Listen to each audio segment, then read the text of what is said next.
지금 우리는 종말의 시대라고 하는 말을 종종 들으면서 살아가고 있습니다.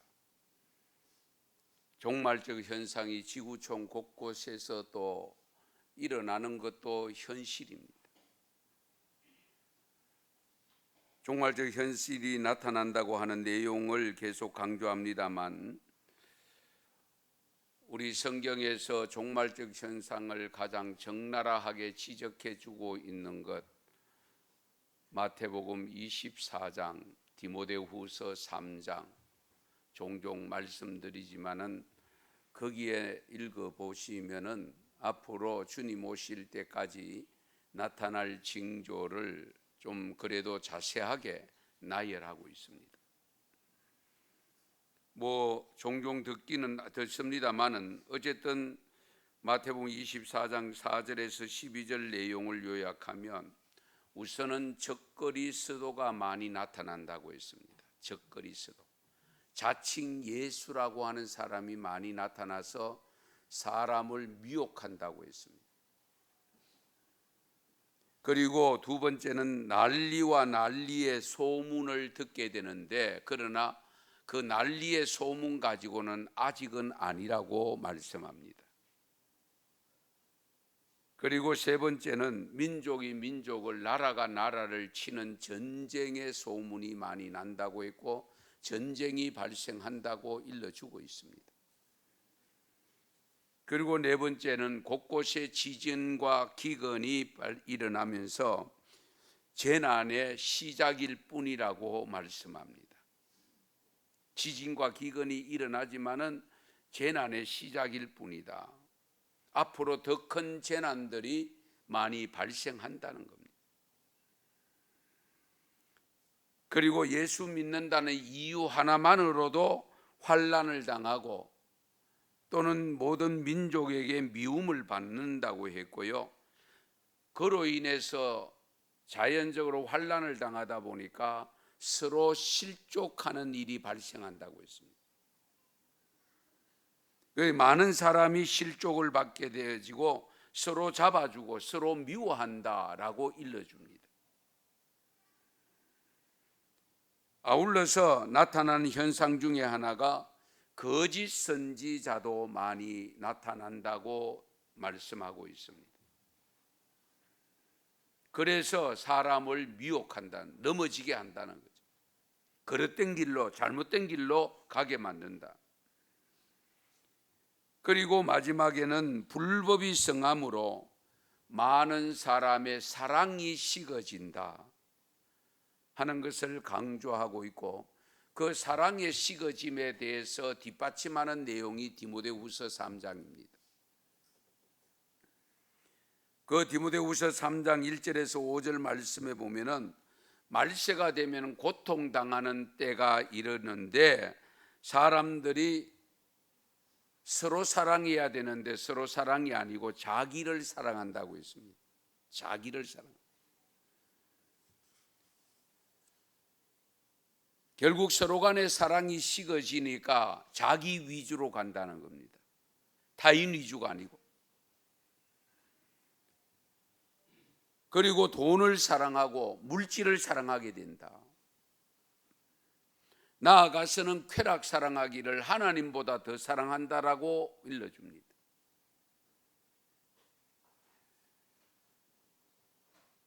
문제는 사랑이 안 되니까 결국 자기 위주로 살게 되어지고, 자기 위주로 살다 보니까 자기가 최고인 양 하는 삶이 살다 보니까 교만해집니다. 남을 비방하고 부모를 공경하지 않는다고 했습니다. 원통함도 제대로 풀지 않는다고 했습니다. 그리고 모함을 잘하고 절제하지 못하고 참을성이 약해진다고 했습니다. 사람들이 왠지 사나워진다고 했습니다. 지금 많이 사나워지죠? 선한 것을 좋아하지 않는다고 했습니다. 선한 것을 좋아하지 않는다는 것은 선하지 않는 것을 좋아하게 된다는 거잖아요. 결국 나쁜 길로 가게 된다는 거예요. 그리고 배신을 잘하고, 그리고 자기 제일주의로 살아간다는, 경건한 척은 하지만은 경건의 능력을 부인하는, 경건의 능력이 나타나지 않는 삶을 살게 된다는 거예요. 그러니까 겉과 속이 다른 바리새주의적인 율법주의적인 성도들이 많이 발생한다, 목회자가 발생한다, 이제 그런 내용입니다. 이런 말씀을 들으면 가슴이 뜨끔하지요. 정말 우리가 하나님을 경외하는 믿음을 가졌다고 하면서도 왠지 여기에서 자유로울 수가 없다는 사실입니다. 이 마태복음의 말씀과 디모데후서의 말씀을 통해서 나타난 환경을 통해서 오는 결과가 뭐냐? 상처입니다. 상처. 결과적으로 주어지는 것은 상처를 받는.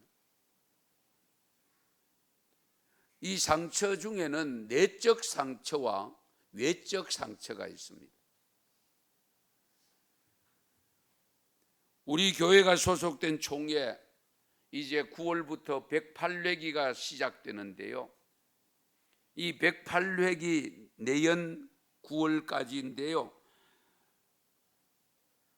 주제가 뭐냐? 오늘 말씀 설교 제목이 우리 교단의 주제입니다. 주여 치유하소서. 치유한다는 것은 무엇을 의미합니까? 상처가 있다는 거잖아요.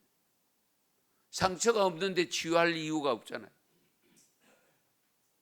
그러면 도대체 어떤 상처들이 있길래 총회가 전 9,400개 되는 교회 전체가 이 주제를 가지고 1년 동안 하도록 한다면 분명한 상처가 보통 상처가 아니고 큰 상처다 하는 걸 알 수 있지 않습니까? 사사로운 상처 같으면 이런 큰 주제를 가져야 될 이유가 없잖아요. 사실 우리가 살아가는 이 세상 속에서 살지만 가정을 가지고 교회에 소속되어 있고 직장에 소속되어 있으면서 살아가는 과정 속에 하루도 상처받지 않고 사는 날이 1년에 몇 날이 될까요? 가만히 생각해 보시고, 그런 측면에서 이 세상을 치유하려고 하면 치유하는 내가 먼저 치유돼야 되고 교회가 먼저 치유돼야 됩니다. 그래야 세상을 치유할 수가 있습니다. 자기도 아픈 주제에 남을 치유한다는 것은 쉽지 않습니다. 어렵습니다. 그러면 지금 우리는 어떤 상처를 안고 살아가고 있습니까? 무너진 것들이 무엇입니까?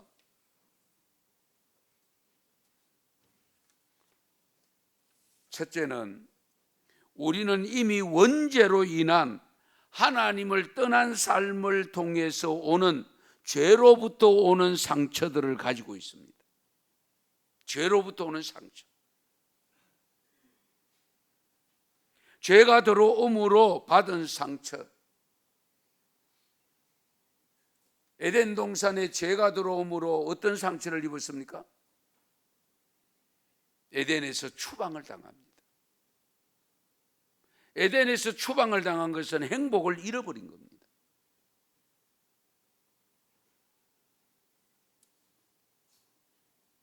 거기다가 질투심이라는 것이 생기고 시기심이라는 것이 생기다 보니까 가장 성경 인류 역사에서 최초의 살인사건이 예배 잘 드리고 형제간에서 발생했다는 사실입니다. 가인과 아벨이 똑같이 예배를 드렸는데 가인 자기의 예배는 하나님이 받지 않으시고 동생 아벨의 예배만 받았다는 그 하나 이유만으로 시기심과 질투심이 발생되어져서 결국은 동생 아벨을 죽여서 묻어버리는 엄청난 일이 발생한 겁니다. 이것이 바로 에덴 동산에 죄가 들어옴으로써 발생된 내용입니다. 그리고 두 번째는 우리 민족의 역사적 삶을 통한 상처가 많습니다. 역사를 다 짚을 수는 없지만은 반만년의 역사 속에 우리나라가 외부로부터 공격을 받아서 어쨌든 전쟁을 치른 크고 작은 전쟁이 몇 번 정도 된다고 했어요. 930여 번이 된다고 전문가들이 그렇게 발표를 했습니다. 정확하게는 제가 알기로는 938번인가 그랬습니다.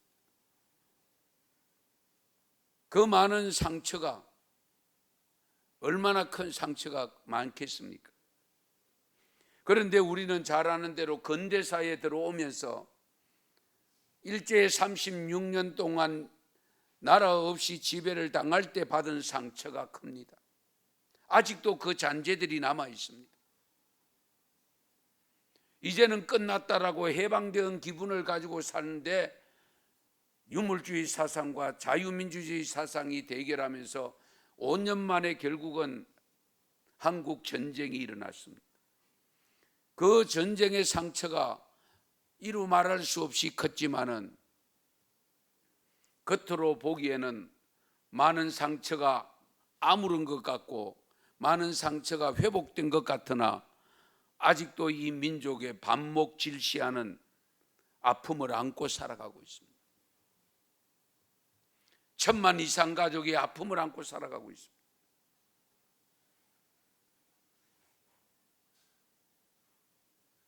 하나님을 믿고 성경을 믿는다고 하는 성도들과 심지어 목사들까지도 어느 지역에 사느냐에 따라서 사고가, 가치관이 달라져요.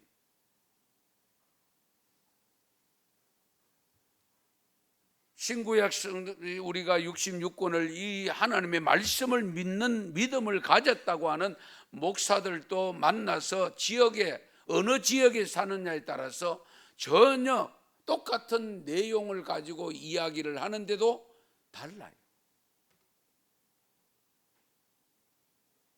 이념이 달라. 가치관이 달라. 안타깝게도.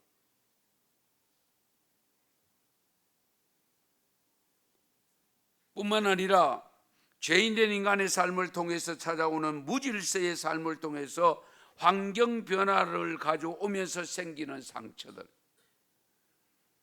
시기와 질투심과 미움과 정오심, 아집과 교만, 우월의식과 업신여김, 이기주의와 개인주의, 나아가서는 과대 망상주의까지 가져오는 상처가 생각보다 큽니다. 결국은 죄가 들어옴으로써 관계가 깨어지면서 연합이 잘 안 됩니다. 특히 우리나라 사람들은 두 사람 이상만 모이면 다툼이 시작됩니다. 연합이 안 돼요. 조선이 망할 때에 사색 당파로 망했잖아요.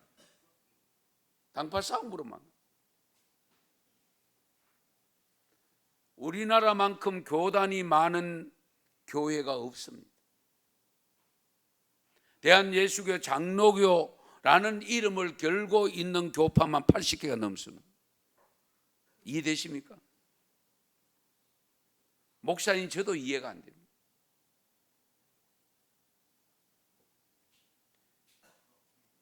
그러면서 가정으로부터 오는 상처도 보통 큰 것이 아니잖아요. 왠지 가정이 우리 삶의 안식처가 되지 못하고 있다는 사실, 물론 다 그런 것은 아니지만 그렇게 가고 있다는 사실, 그것은 하나님의 말씀을 믿고 있는 우리 성도들의 가정부터 치유가 되어지고 회복이 되어져서 이 세상의 가정을 치유하고 회복되어 가야 되는데, 성도들 가정마저도 무너지면, 상처투성이로 남으면 누구를 치유할 수 있겠습니까?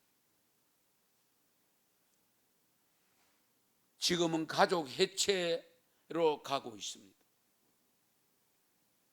어린 자녀를 죽이지를 않나,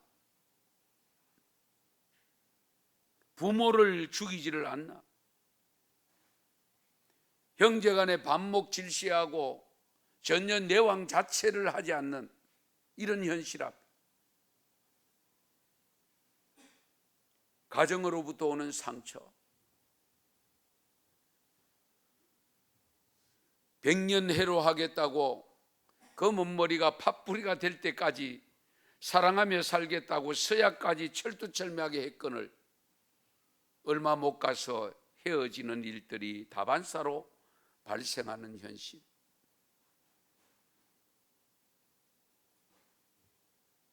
이런 현실 앞에 처해 있는 하나님을 믿는 성도들은 어떻게 살아가야 되겠습니까? 뿐만 아닙니다. 세상 속에서의 삶을 통해서 오는 상처도 심합니다. 왜? 사람은 사회적 동물로서 혼자 살 수 없기 때문에 더불어 살아야 되기 때문에 더불어 같이 살다 보니까 상처가 생깁니다. 나만 상처받는 것이 아니고 나도 다른 사람에게 상처를 주고 있다는 사실.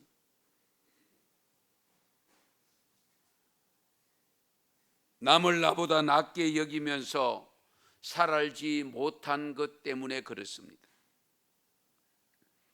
앞에서 언급했습니다만 마태복음 24장과 디모데후서 3장에 밝혀주신 현상들을 보면은 거기 적나라하게 드러나 있습니다. 어린이집에 가도 문제가 있고 유치원에 가도 문제가 있고, 초등학교는 괜찮을 줄 알았지만 최근에 초등학교 학생들의 구타를 당하고 선생님이 스스로 목숨을 끊는 일이 발생했잖아요. 청소년은 여선생님들이 함부로 못 대하잖아요.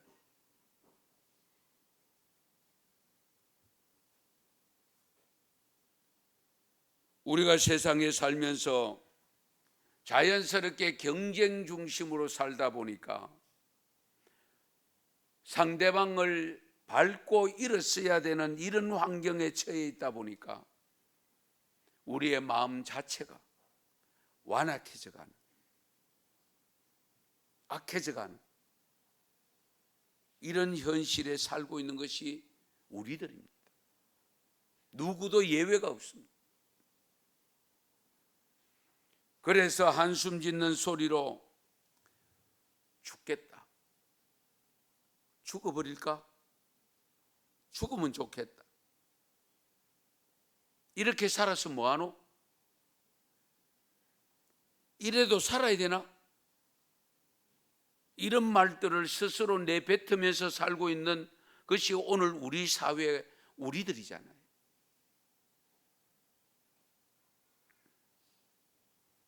그런데 이런 세상에도 오래 사는 것을 원해 가지고 수명은 길어지고 있습니다.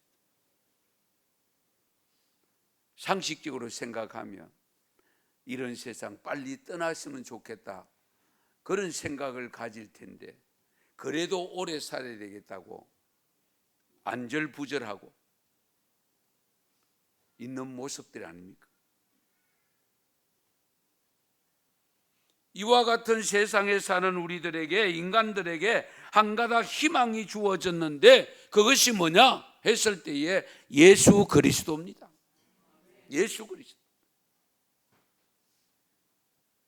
이 엄청난 세상의 소용돌이 속에서 참된 행복을 가지고 소망 가운데 살아가도록 하시는 분이 예수 그리스도입니다. 그 예수 그리스도를 믿으면서도 이런 소망이 없고 절망을 가지고 있거나 이런 아픔을 주고 아픔을 받고 있다면 그 신앙이 올바른 신앙일까요? 잘 생각해 보시오.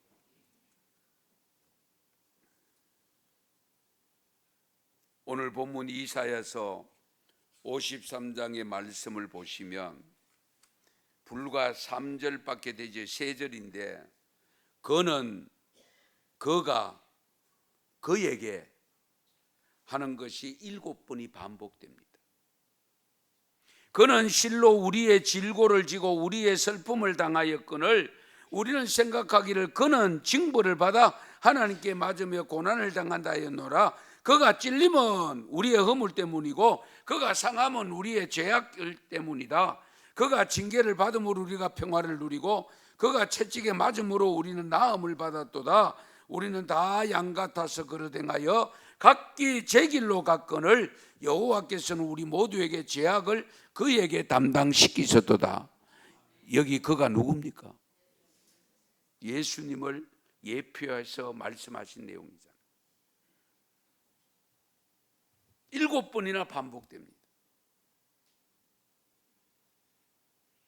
그러면 그분은 우리가 잘 아는 대로 하나님의 아들 예수 그리스도인데, 그리스도가 무엇을 위해서 세상에 오셨습니까? 우리의 질고를 지고 슬픔을 당한다고 했습니다. 그리고 예수님이 고통을 겪게 된 것은 우리의 허물 때문이고 우리의 죄악 때문이라고 했습니다. 그걸 우리라고 표현하지만 결국은 나 때문입니다. 나의 죄 때문, 나의 허물 때문.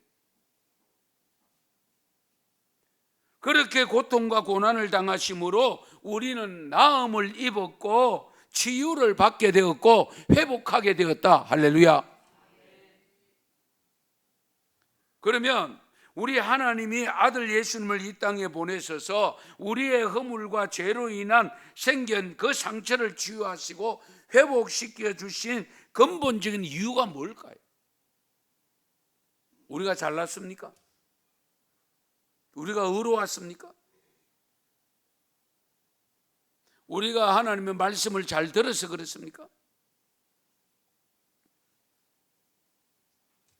오늘 신약의 말씀 데살로니가서 5장 23절에서 해답을 줍니다.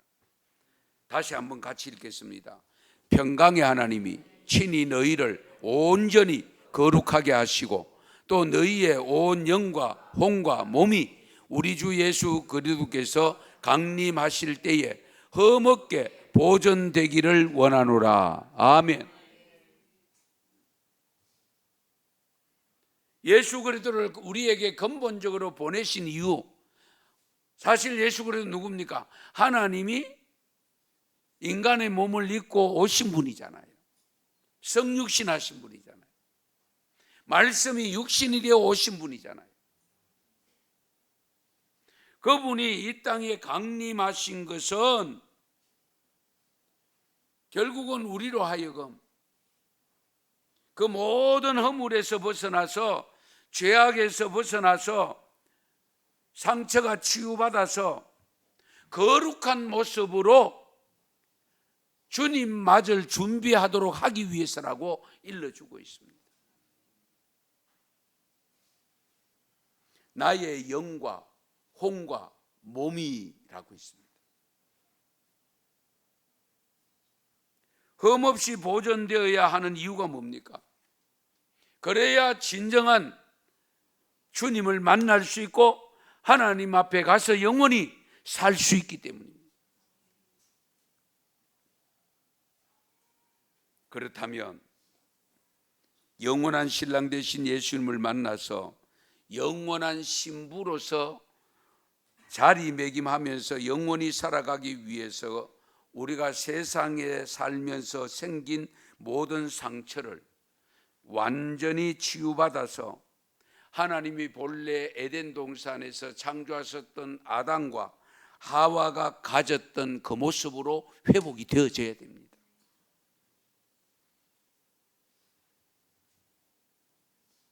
그러면 그렇게 그 사실을 믿고 나름대로 회복되어졌다고 구원받았다고 생각한 성도들이 모여 있는 교회는 상처가 없습니까?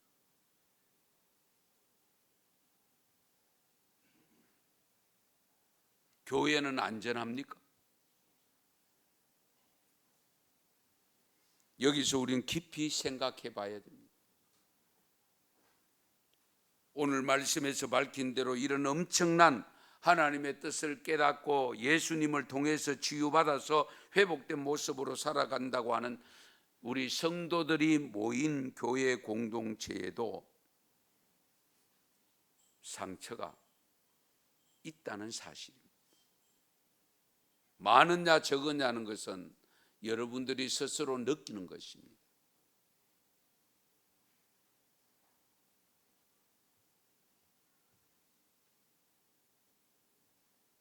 그 상처가 있다면 상처가 적습니까? 큽니까? 많습니까? 적습니까? 성도 여러분 개개인별로 다 다를 수는 있습니다. 하지만 세계에서 유래를 찾아보기 힘들 정도로 부흥한 한국교회, 그리고 세상에 많은 선한 영향력을 나름대로 끼치면서 한국교회의 현재의 모습은 어떤 모습일까? 교회에서 상처받은 영혼들이 얼마나 빈번하게 발생하고 있는지요. 우리 스스로가 직접 간접으로 경험했고 경험하고 있는 부분입니다. 하나님 없는 교회가 되어 가고 있는 것은 아닌지요. 하나님의 뜻과 상관없는 교회는 아닌지요. 세상 가치 기준에서 생각하는 교회는 아닌지요. 교회 안에서 가장 크게 느끼는 것이 무엇이어야 될까요? 무엇을 느낄 수 있어야 될까요? 사랑 아닐까요? 교회 오면 사랑을 느낄 수 있어요. 교회 밖에서는 사랑을 제대로 느낄 수가 없어서 그래라도 교회라도 찾아가자 하고 교회에 왔을 때에 사랑을 느낄 수 있어야 되지 않겠어요? 하나님이 사랑이시잖아요. 예수님이 사랑으로 오셨잖아요. 사랑 때문에 십자가를 지고 가셨잖아요. 그 하나님을 믿고 그 예수를 믿는 우리가 사랑의 공동체가 되지 못한다면 무엇으로 우리의 믿음을 고백할 수 있겠습니까? 무엇으로 우리가 믿음이 있다고 확인할 수 있겠습니까?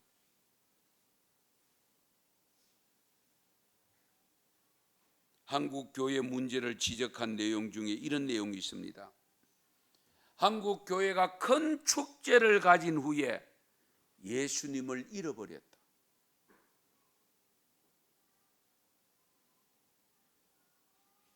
이런 말씀은 안 듣고 싶겠지만 하나님이 많은 큰 축제를 정말 교회가 가졌는데 축제는 가졌는데 예수는 없더라는 거예요. 그런 현상이 누구에게 있었습니까? 예수님의 어머니 마리아와 요셉이 그것을 겪었잖아요. 그 내용을 우리에게 보여주셨잖아요. 유월절을 맞아서 예수님이 율법의 나이가 되었을 때에 예수님의 어린 예수님을 데리고 유월절을 지키러 예루살렘에 올라가서 한 주간 동안 유월절 절기를 잘 지키고 내려오는데 예수님을 잃어버렸잖아요.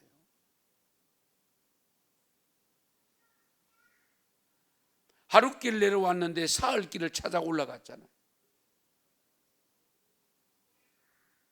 우리가 삼가 조심해야 될 부분이 바로 이 부분입니다. 우리가 교회 안에서 어떤 사역을 감당하고 어떤 일을 하더라도 예수님 잃어버리면 안 됩니다.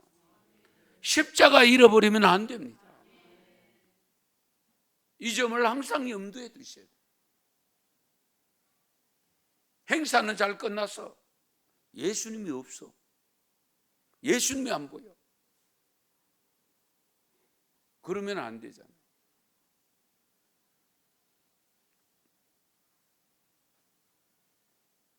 그래서 에베소서 4장 1절에서 6절에 이런 말씀들이 있습니다. 그러므로 주 안에서 갇힌 내가 너희를 권하노니 너희가 부르심을 받은 일에 합당하게 행하여 모든 겸손과 온유로 하고 오래 참음으로 참아야 됩니다. 사랑 안에서 서로 용납하고 평안에 매는 줄로 성령이 하나 되게 하신 것을 힘써 지키라. 방금 있는 말씀 우리가 깊이 새겨야 됩니다.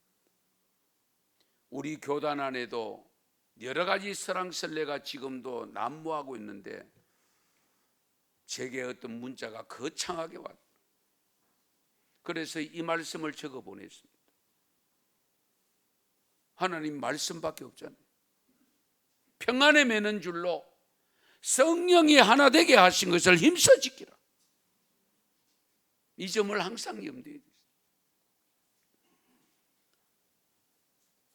그러면서 몸이 하나요 성령도 한 분이시니 이와 같이 너희가 부르심의 한 소망 안에서 부르심을 받았느니라. 주도 한 분이시요 믿음도 하나요 세례도 하나요 하나님도 한 분이시고 만유의 아버지가 되시고 만유 위에 계시고 만유를 통일하시고 만유 가운데 계시도다.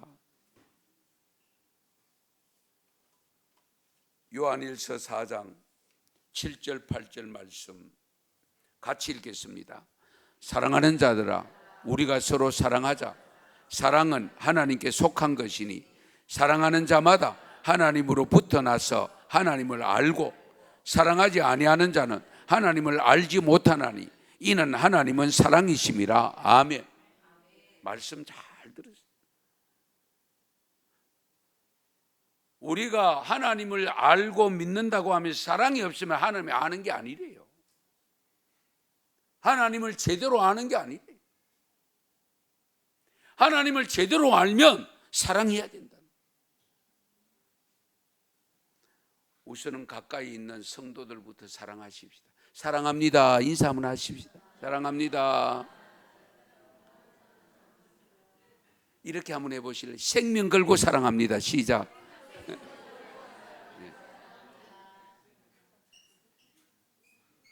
말은 쉬우나 행동은 어렵습니다. 그러나 어렵다고 안 해도 안 되잖아요. 왜? 하나님의 말씀이기 때문에. 저와 여러분의 삶에서 세상 사람들이 나를 만나면 세상에서 느끼지 못하는 사랑을 느끼게 만드는 삶을 살고 있느냐는 것을 확인해 주셔야 돼요. 적어도 가족끼리는 말할 거 없고 한 교회 안에 한 지체가 되어서 교회를 섬기고 있는 우리 성도들끼리는 반드시 사랑하셔야 돼요. 사랑하려고 하면 나를 내려놔야 됩니다. 모든 건 내려놔요. 그래서 용서해야 되고 포용해야 되고 이해해야 되고 내 것 다 챙기고는 사랑할 수가 없습니다. 그래서 그 요한일서 4장 10절에서 11절을 보시면 사랑하는 자들아 하나님이 이같이 우리를 사랑하셨은즉 우리도 서로 사랑하는 것이 뭐하다고요? 마땅하다. 마땅. 예. 해도 되고 안 해도 되는 게 아니고 사랑하는 것이 마땅하도다. 그러면서 또 말씀합니다. 어느 때나 하나님을 본 사람이 없으되 만일 우리가 서로 사랑하면 하나님이 우리 안에 거하시고 그의 사랑이 우리 안에 온전히 이루어지느니라. 하나님을 본 사람이 없으되 하나님을 믿는 저와 여러분이 하나님을 만난 저와 여러분이 사랑의 삶을 살면 하나님을 보는 것 같다 하는 말을 듣게 된다는 거예요. 그렇지 않습니까?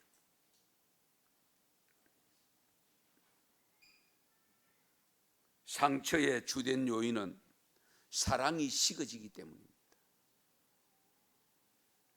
아울러 인간이 말하는 죄로 인해서 하나님의 징벌이 올 때도 상처를 받게 됩니다.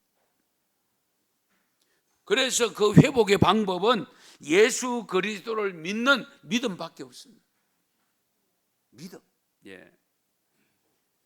예수님이 아니면 회복할 길이 없어요. 하나님께로 돌아가야 되고 말씀으로 돌아가야 됩니다. 말씀으로 돌아간다는 것은 결국 말씀에 순종하는 삶을 살아야 되는데, 그 순종하는 삶의 가장 포인트가 뭐냐? 서로 사랑하는 겁니다. 사랑.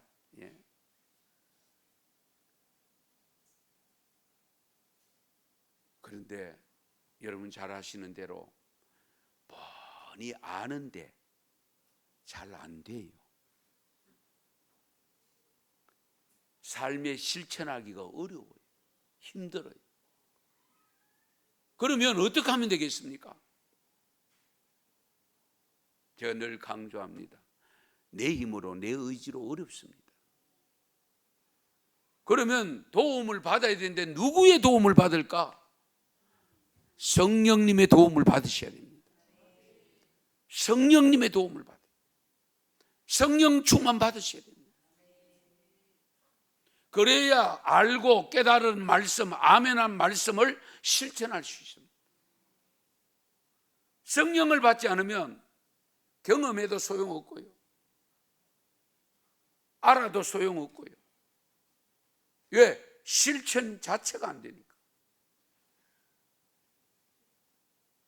그래서 오늘 본문, 신약의 본문 말씀, 평강의 하나님이 친히 너희를 온전히 거룩하게 하시고 또 너희의 온 영과 혼과 몸이 우리 주 예수 그리스도께서 강림하실 때에 흠없게 보존되기를 원하노라. 흠없게 보존되기. 세상에 살면서 영과 혼과 온몸에 상처난 부분이 있으면 반드시 주님으로부터 치유받고 회복되시기 바랍니다.